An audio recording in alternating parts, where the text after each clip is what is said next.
Man, Ultimate Endgame Issue 3. This one's a roller coaster, but we gotta talk about it. So with that said, if you're enjoying these videos, be sure to drop a like so the algorithm knows you're human, subscribe if you're new to the channel, and don't forget to hit that bell up top to get all notifications. Alright, so as soon as this comes back, we pick up from the chaotic ending of Issue 2. After Tony, Doom, and the others barely escape the blast from Immortus' new engine, removing them from the safe-ish, isolated limbo area, only to leave them exposed again, though still trapped in the city. And to make things worse, as soon as these guys were exposed again, the Maker showed up to Doom, and only Doom, telling him how it's good to have him back home, in addition to confirming that he was the one who helped the Maker find Limbo, which is what allowed the Maker to catch them off guard and spring his attack. But coming back to this, Tony, who we saw on the ground, looking like he's feeling bad after having to blast his dad at the end of Issue 2, well, there's more to it than just that. Because to take it a step further, Tony hasn't moved since he's got on the ground. And to make matters worse, the Maker's taking this opportunity to spring another attack. And even with America yelling at Tony like, hey, get your head together or it's a wrap, he is completely unresponsive. But we'll find out what's going on with Tony in just a moment. But before this continues, we get a piece of a letter that was written from Peter to MJ that starts by saying, to Mary Jane, I'm sorry. And we'll come back to that in a little while. Because right now, the next thing we do is jump to Richard, who's saying, I'm sorry, Mom, after sneaking out for the who knows how many time at this point. But right now, he's getting chewed out by MJ, because Richard keeps trying to escape the Savage Land to head to the city and fight alongside with his dad. So, for starters, MJ and Peter didn't want Richard to be in that type of danger, let alone have him wandering around the Savage Land trying to escape only to run into a pack of velociraptors. So MJ ends up telling Richard that there's other ways he can fight, because she spent the past 3 months verifying and summarizing thousands of pages of the altnet documents for the public, while Ben and Jonah's paper has been reaching millions of people. So that's where Richard asks Ben and Jonah, like, how are you guys even still online? Or why hasn't the council taken the paper down? And their answer's like, it must be a guardian angel, only for Vision to pop up on their screen and let them know it was him the whole time, shielding them from hand sensors. But man, I don't know what I'd do if Vision just popped up on my screen. Because you gotta keep in mind, in this universe, Vision has been around since the dawn of the internet. So if you ever bought an antivirus and it had a robot on the front, that was him posing, like them barbershop pictures. But Vision tells them that he's reaching out now because the paper reaches a number of people who have not joined the altnet. And Vision wants to make sure that they're informed on certain things as well, because that'll also help their cause. And at first, Ben's like, we just don't let people tell us what to write. But Vision gives them a lot of useful information about heroes all over the world, all of whom we talked about on the channel, and some we're still getting caught up on. Starting with an update on the Fantastic Force, who have been systemically dismantling the Children of Light in the West, following DaCosta's defeat, while Shen-Chi and Danny Rand have been fomenting a non-violent peasant uprising in heaven. Then Vision goes on to say, outside the Union, Ultimate's membership is smaller, the councils hold stronger, though local unaffiliated actors have had success in some territories, as we see footage of Wolverine fighting Lady Deathstrike, but as we know in the most recent issue of Ultimate Wolverine, he's now made his way a lot closer to the city. And speaking of people making their way to the city, next Vision shows the Ultimate X-Men, with him saying in Hinokuni, a youth movement of so-called mutants has been troubling Emperor Sunfire. We have been monitoring the situation, preparing to support and maximize the impact of their efforts. And as this goes on, we see May Storm, Kanin, Natsu, and the others using Nico's staff to teleport to Latveria to head to the city. And Vision continues here saying, I'm afraid there's been no news from inside or around the city. We've lost contact with anyone who gets close. I'm sorry, but I'm sure they're all okay. And now from here, when we head back inside the city to Tony, Doom, and the others, we see one of the Children of Tomorrow closing in on Tony. But again, when we see these guys talk, it's the Maker piloting all these bodies. And right now, we get what is basically the Maker expressing a bit of disappointment, with him saying things like, is this all you sent? Is this all you could muster? And not just these guys, there's more as well. But the way the Maker sees it, it all pales in comparison to him, because to the Maker, he's already beyond their comprehension. And for example, he has these guys practically fighting everything, and it's all still him. But the Maker still isn't able to reach Tony here, while also Doom points out how they understand all of these things are an extension of the Maker, which for Doom, that's what makes some of this so satisfying. But while this attack is closing in pretty heavy on these guys, Peter's suit once again tells him that it can help, only if he asks. So he finally asks, which leads to him getting that much needed Venom help. And now following what we saw with the Maker nearly reaching Tony, because he wants Tony's Immortus engine, for a brief moment we see Tony's repulsor field auto-engage, which keeps him clear for a moment. But after that, when another one of the Maker's puppets nearly get to Tony, it just catches a headshot from one of Immortus' deathlocks, which then has America like, wait, how did you even hurt this thing? Because before, none of their attacks would work, and his deathlock just tells America like a rah-rah or something. You know, kind of like the Busta Rhymes song. And America understands it, because the deathlock was telling her to use a specific frequency of cosmic energy that they were vulnerable to. And then Doom's over here like, you understood her?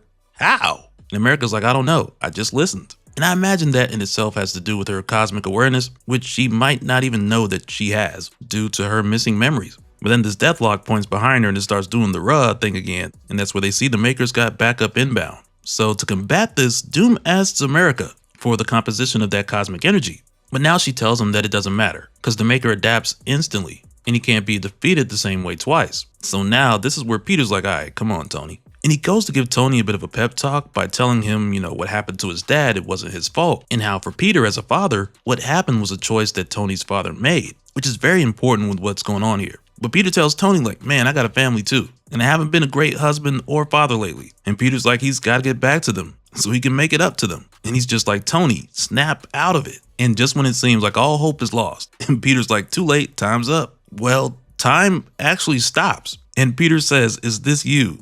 Tony, is this you? And that's where Kang shows up, saying, now that is a complicated question. And now this takes us to a moment of truth that we've been waiting years for, because it's time for us to take that look behind the mask. But before that, when Peter asks what's going on here, as far as time being frozen, Kang tells them to call it a temporal tourniquet, because he tied out the flow of time around them so they could talk. But even with doing so, he's like, don't get too comfortable, because the Maker will find some way to slip through or around it, or even evolve past it. And while Kang is saying this, we also see this brain booger drop out of the Maker's head looking like a techno-organic turd. Like, it's ugly. But this is precisely what Kang was talking about, as far as the Maker finding a way around this temporal tourniquet. Though, however, you still have the Maker in Doom's head, who's telling him like, oh, first Howard, now him? All my enemies delivered to me. Good boy, Doom. Hold him here. And so that's where Doom asks Kang, who are you? And that just has the Maker like, man, you really don't know? Perhaps I removed too much brain matter, which is a wild thing for the Maker to say. I'm still not over how he did Reed dirty. But Kang responds to Doom here saying, all of this is just how I remember it. Every detail. You don't have much time left, and there's still a lot to do. Here, let me clear the air. Then he snaps his finger, dusting all of these Children of Tomorrow puppets. And he tells them I'm the last king of everything, the ultimate victor. A few million years from now, they will give me the title of Kang. And it will stick. And then he removes his faceplate, and he tells them it is one of the universe's first words from the first spoken language. Roughly translated, it means all conqueror. But please, my friends, just call me Tony. And I would sit here and say like, oh, I called it 2.5 years ago when we first saw the guy. Because I did. That's what I said. The video's still there. Because it always made sense for it to be Tony. And you guys already know, we're about just under 100 Ultimate Universe videos later. And all along, to me, Tony just made the most sense. But even still, I will say, I have my trust issues with the Ultimate Universe, because you never know what kind of twist is around the corner. But things take a pretty crazy turn here, because Doom's like, it can't be Tony. And Kang tells him, we've had this conversation an infinite number of times, but the look on your face never gets old, Doom. And then America's like, whatever this is, don't listen. That's not Tony. Tony is right here. As she tries to wake up Iron Lad, but he's not budging. And that's where Kang tells them that Tony will be fine. He just needs time to process. Trust me. And that trust word is a huge part of what's going on right now, because there's a lot of suspicion floating around as far as who can be trusted. Because even Peter's like, everyone's got an evil double, but me. Unless, and his suit's over here like, hey. And now just outside of the city, in Latveria, we go back over to Maystorm and the others for a moment. Because at this time, they're also looking for Hisako Ichiki, or Armor. Though they're not sure if she's hurt or in trouble, their investigation has just led them here so far. But when they hear a sound that leads them closer to the city, they end up finding what you guys like to call the Maker's Umbrella Corporation zombies. Which is a good one. But what's crazy here is that these things are actually communicating and trying to break into the city, as opposed to being just mindless killers. And on top of that, they're communicating with the Maker's voice, because as soon as a couple of them turn around, the Maker's like, mutants? Free? In my world? My, how things have changed. And the Maker goes on to evaluate them through these zombies as soon as the fight kicks off, so he can develop counter mechanisms. But then suddenly throughout this fight, these things start to get cut to pieces. And that's where we're shown soon after that Killmonger's jumped in to help. Because like we saw, he's been here for a little while. And when he shows up, Maystorm just starts going crazy. And she's just like, Eric Killmonger. Oh my God. Such a big fan. Is Storm here with you? Can you introduce me? Have you seen our friend? Can you help us? So now the Ultimate X-Men have got Big Bro to help out. But now back inside the city, we find the Maker once again whispering in Doom's ear, where now he's telling him how he could really use both Kang and Iron Lad's Immortus engines. So he tells Doom to keep talking to him as the brain booger version of the Maker closes in. So Doom asks Kang here, why would we trust you? And Kang tells him, because you trust him, referring to Iron Lad. And he's like, hey, I'm just him with a few billion years under his belt. And that's where Peter's like, man, billions of years? You look exactly the same. Like, you don't look a day older than however old you are today. But then Kang explains to Peter here how he's eternally trapped in the moment just before his first death, so he'll never grow old. But then when America asks Kang if he came back here to help them kill the Maker, he's just like, oh, no, I would like nothing more, but no, that isn't how it happens. So Doom's like, what do you mean by that? Isn't how what happens? And that's where Kang tells him all of it. Everything, the whole futile struggle, our great and total failure, your tragic, gruesome deaths. And that's where Peter's like, wait, what was that? Our gruesome what now? And at this time, as the Maker's new form is closing in, the version of the Maker that only Doom can see, it tells Doom now, while he's distracted, disable him, but don't damage the engine. And that's where Doom shoots Kang right in the Immortus engine, which has everybody like, what did you do? Because on one hand, America and the others, they're like, wait a minute, this guy could have helped us. While on the other hand, the Maker wanted that Immortus engine. And now with shooting Kang, the action resumes. Time's no longer frozen, it's popping again. And when they go back to fighting for their lives, America asks Doom, like, what were you thinking? And that's where Doom tells her, our objective is to kill the Maker. Whoever that was, Kang or Tony, refused to help. Either he was an agent of the Maker, sent to sow confusion, or he was a distraction. In either case, he's a danger to our purpose. So that's where Peter's like, how does us being dead help with that? And as Kang disappears, he's like, just as it's supposed to. So whatever he came to do, it's done. And Doom did what was expected of him. And off in the distance, as the Maker closes in, now this version of him is even larger than what we saw heading their way before. It has reality bending around him. So Doom tells these guys to try and stay calm. But Peter's just like, man, you literally shot the only edge we had just now. And that's where Doom tells him, I don't think so. Whatever else he was, I think Kang was right about Tony. He hasn't been in a coma. He's been calculating. And I believe he's nearing a solution. And when the Maker arrives, this dude's head is like massive now. And he tells him here, give me the boy's heart, and your fate will be terrible but finite. Oppose me, and your suffering will be unending. And then without a warning, Tony comes back, blasting the Maker and swooping back into action. But when he does, this brain booger material that the Maker is made out of now, that's like an oily substance, it's part of the technologically advanced spores. Some of it drips on Peter's Pico suit. Man, I'm gonna just tell you right now, that's not good. But as Tony comes back, he's like, sorry to scare you everyone, I'm okay. Temporal mechanics was never my strong suit, but I think I'm getting the hang of it. So they all go on to face the Maker in his big Maker juice form. The Maker says here, I made you, all of you.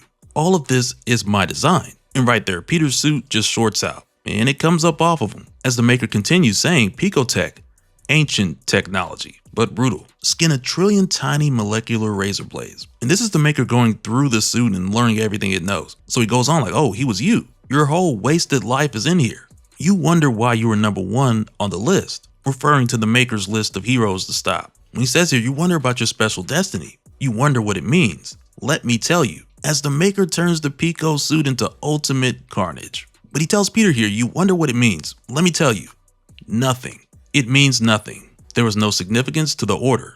You're not special. You were a box on a to-do list. And that's where the Maker just grabs Peter with ultimate carnage. And he tells him, you left your family for nothing. Wasted your last years with them for nothing. And that's where Peter's just like, man, F you. And ultimate carnage kills him. The Maker kills him. He kills Peter. And he's like, you died for nothing. Then he says, it was always leading to this, Parker. I think deep down, you knew that. Oh, the carnage. Isn't it beautiful? Oh man, this is wild. And I got my trust issues, but still, this is wild. Then after this, when we head back over to the Savage Land, it's here where Richard finds his mother crying at 4 a.m. So he goes to ask her if she's okay, like what's going on? And he asks her why is she crying? And she just says here, I'm actually not sure. I didn't know that I was. I guess I was just lost in the stars. And that's where Richard's like, but mom, we're underground. There aren't any stars down here.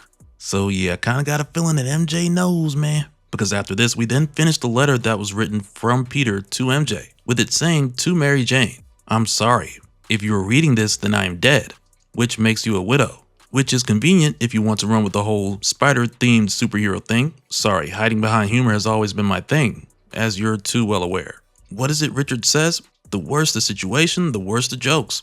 I should probably see a therapist about it, but well, I guess that ship has sailed. It feels like there's so much left unsaid between us, MJ. Even more left undone. More than could ever fit into 1,000 letters. More than all the words, all the languages. I wish I had more time. I thought there'd be more time. It's not fair. None of this is fair. Which I guess was the whole point of everything. I'm screwing this up already. I'm no writer, I'm a photographer. I speak in images, not words. I look back on our life and I see a series of still shots. Each one perfectly, imperfectly composed. That's what I'm thinking about now. Richard, 2 years old, terrified, screaming. In the arms of a false mall Santa. May, about 1, dancing awkwardly to a terrible pop song I can't remember. Her face a study of concentration. The first time May met a dog, the dog licking her fingers as she squeals in delight. Richard, just born, drinking at your breast. The inexplicable light that came from you both. And I'm thinking about all the photos I'll never get to take, but would have loved to. Richard's wedding, moving May into her dorm for her first day of college. A series of photos watching you grow older and more beautiful. Each line on your face tell a story. Christmas with the grandkids, and we are so many we struggle to squeeze into frame. Maybe it all was a mistake. Maybe I should have squashed that spider with my shoe and thrown that damn box in the trash and quit my job and lived out the last 2 years in some tropical paradise with you and the kids. Maybe it was stupid to think I could make a difference, or just selfish. 2 years, some destiny. All in all, a pretty underwhelming career for your friendly neighborhood Spider-Man. I've written letters for the kids. They're not too much, but I hope you'll give them to them. I want them to remember me, but I want them to move on too. All of you. I never wanted them to lose a parent. I'm sensitive to it, for obvious reasons, but if it had to be one of us, I'm glad it's me. You were always a strong one. I couldn't go on without you, but you can. You will. For Richard and May, you will. You have your whole lives ahead of you, and I want you to know that whatever you become, it's okay. I'll be proud of you. So long as you love the kids and yourself, I'll be proud of you. Do not let me or the memory of me hold you back. I release you. I hit the jackpot, MJ. I didn't need you to tell me. I knew it from the moment I laid eyes on you. And every year the prize just got bigger and bigger. Waking up was winning the lottery every day. You and me against the world. Always. Love you forever. Peter. So, yeah, this one was pretty rough. Drop a like if you enjoyed the video and let me know your thoughts in the comments below. And so now real quick, I want to give a special shout out to all the patrons. Thank you guys for all of your support. And for anyone who's new here, who wants more information on how to support the channel, I got a link below where you can go to patreon.com/dopespill. But that'll do it for this one, guys. Yeah, we knew a lot of stuff was coming to an end, but man, still rough.